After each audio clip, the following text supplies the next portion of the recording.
বিসমিল্লাহির রহমানির রহিম। বৃক্ষ তোমার নাম কি ফলে পরিচয়, কথাটা কিন্তু একদম বাস্তব। আমার প্রজেক্টে পরীক্ষামূলকভাবে এবার একটা অ্যারাবিয়ান শশা গাছ চাষ করেছি বীজ তৈরির জন্য। তো আসলে সত্য কথা, দেখেন মাটির উপরে একটা পাতা উঠেছে, এটা একটা পাতা, এরপরে আর একটা পাতা, দুইটা পাতার পরেই ফুল। মানে মাত্র এই যে ফুল, এই যে ফুল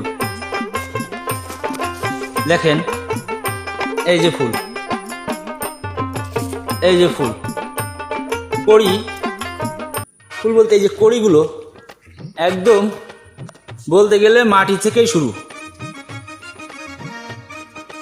একদম মাটি থেকেই শুরু। তারপরেও এখনো এই যে একটা পাতার পরের থেকেই ফুল, এটাতেও ফুল, এই যে দেখা যাচ্ছে, আমি আঙ্গুলটা দিচ্ছি, দেখেন এই যে ফুল, প্রত্যেকটা করি এইভাবে। আসলে খুবই ভালো জাত, এদেরকে খুব যত্ন করে রাখতেছি, কয়েকটা গাছ লাগাইছি বীজ তৈরির জন্য। তো সবাই ভালো থাকবেন, আল্লাহ হাফেজ।